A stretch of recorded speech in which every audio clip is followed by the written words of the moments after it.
Hey guys, it's Shanta and welcome back to the channel. Another day, another recipe. This recipe is chicken bhuna masala that I'm showing you today.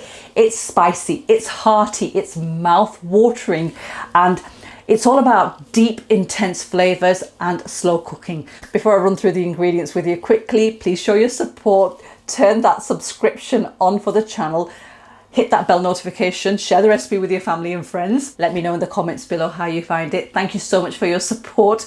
And now we're going to run through the ingredients with you quickly and then we'll start cooking. So the ingredients you're going to need is as follows. I'm going to be quite quick with this process. I'm going to leave everything for you guys, the quantities, each spice, or ingredients that we've used in the description box. So do check it out. If you miss anything whilst I'm going through it, everything's listed in the description box for your ease. I just want to make my life a little bit easy by running through everything quickly. So I've got here 1 kilogram of chicken. I'm using on the bone, skinless, and it's thigh and drumsticks. Now you can change this up if you wanted to use just the drumsticks, you can do. You can use just thighs. You can use boneless thighs for this recipe as well. Works really well. If you really wanted, you could use boneless chicken breast fillets, but just remember cooking times vary. They do cook quite quickly, and I've got 1 kilogram of those. I've got here 2 large onions which are finely diced. I've got 5 large vine tomatoes, fresh vine tomatoes, really good, roughly chopped up. Got here some oil. I'm using an olive oil blend. Now I've got here fresh ginger and garlic paste. I'm trying to create these curries which are curries that mum used to make using like fresh ingredients, and ginger garlic paste when added into curries freshly made honestly makes a difference. So I've got this here, and I've got here some whole spices. I've got bay leaves, cinnamon sticks, I've got black and green cardamom pods, cumin seeds, and I've got here dried whole Kashmiri chillies. These add a really nice, wonderful flavour with a mild heat. And I've got here some spices. I've got salt, Kashmiri chili powder, which will add a really nice colour and flavour, but not the heat. Coriander powder, turmeric powder, regular chili powder as well to add a nice heat, and cumin powder, which I don't really use as much in curries, but I found that it does add a really nice flavour, and mum used to add that in. And I've got here fresh garam masala, which I made, and dried fenugreek, which is known as kasuri methi. We also have fresh coriander to garnish right at the end. So let's start cooking. Right, the first thing we're going to do is take a nice large pot to cook in, and we're going to get that nice and hot on the hob. My heat setting is currently on a 7, which is a medium high heat setting for my hob. And I'm going to add the oil in and get this really nice and hot. And you want it quite hot because when you want to add the whole spices in, you want to hear and see them spluttering. And then we're going to add our whole spices in. And you can see that they've started to sizzle in the oil, and that's what you want. And now we're going to add the onions in, and we're going to fry them until they're golden brown in colour. Right, I'm just going to turn my heat setting to full power, which is 9, and we're just going to allow this to come up to temperature. Once it's come up to temperature, I'm going to turn it back down to 7, which is a medium high heat setting for my hob, and we're going to cook this until they're nice and golden brown. Right, coming back to the onions, you can tell that they've got a light golden brown colour to them.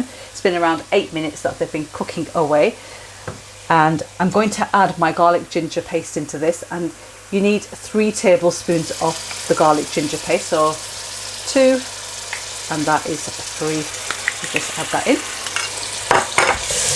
And we're going to fry this for around a minute or so just to get rid of the rawness. Now we can add the spices straight in and just give everything a quick mix, as we don't want them to burn. And now we can add the tomatoes in. All of them go in. Again, this recipe is a bhuna recipe, a bhuna masala, so it requires lots of tomatoes and lots of onions to give you that thick masala sauce. And then you're going to pop the lid on, and you're going to allow the tomatoes to cook on heat setting 7, which is a medium high heat setting, for approximately 6 to 8 minutes until they start to release their own natural juices and moisture and soften up. And after around 6 to 8 minutes, we'll come back and we'll show you how it looks. Do give it a stir in between that 6 to 8 minute time. Right, coming back to this, it's been 8 minutes that this has been cooking away, and the tomatoes have softened up really, really nicely. Just look at that. And now we are ready to add our meat in. And we're going to cook the chicken now, lid off for the next 10 minutes on heat setting 7. So we're going to be starting the bhuning process. We're going to bhun the chicken. It's not with a P, it's with a B, so it's bhuning.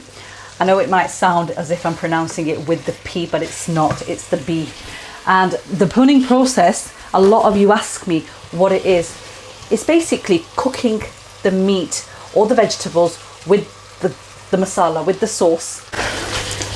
Right, this has been cooking away for approximately, I'd say, 15 minutes. I had to run off and I had to make Iman some food because she's actually at home. One more week and then she's going to be back off to school again, but it was actually 15 minutes that I've been cooking this now. Just lowered the heat down a little, but you can see that masala has cooked down really nicely, nice and thick. The tomatoes and onions have cooked down well as well, and you've also got the oil which has started to separate and come around the edges, and that's what we want. Now, one thing that I forgot to mention when I gave out the ingredients was green chilies, but I'm adding here just green chilies that we normally find in our Asian supermarkets. I've got 5 of these. This curry is going to be quite a hot one, but add as many as you want into this. You can add less or more, and I'm going to add them in just right now. I've just turned my heat down a little. I'm going to turn it back up again to a 7. But can you see the difference? The masala has cooked down wonderfully. Absolute gorgeous aroma coming through from that chicken. I wish you guys could smell this. And now the next step of this is to add 150 millilitres of water. And we're just going to add that in. Just allow it to come up to temperature. Just give it a mix as well.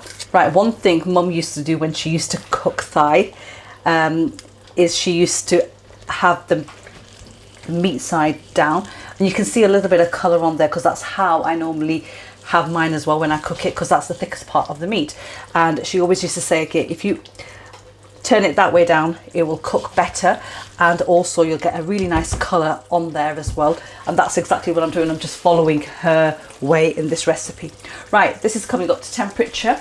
I'm going to pop the lid on like that. I'm going to turn my hob setting down to a 3, and I'm going to let that simmer away now for about 6 minutes, 6 to 8 minutes. Right, coming back to finish this off. This is how it looks after 10 minutes. You can see it's taken on that beautiful colour, and the oil has separated and come around the edges and to the surface. But just look at that, absolutely fantastic curry there. I'm just gonna turn the thigh pieces over now, and you can see, look, they've taken on a little bit of a colour on that side where the meat is. To finish it off, I have here my dried fenugreek, which is a kasuri methi. I've just dry roasted it and let it cool, and that just allows you to crush it up even more finely and just release that aroma. So add that over. I've got my garam masala, which I'm just going to add as well now, like that. Just mix everything through. Oh, absolutely beautiful, beautiful deep dark curry there, lots of flavour. And then the last thing, just sprinkle over some fresh coriander. And there you have it, guys. My chicken bhuna masala curry is ready. So let me give you guys a closer look.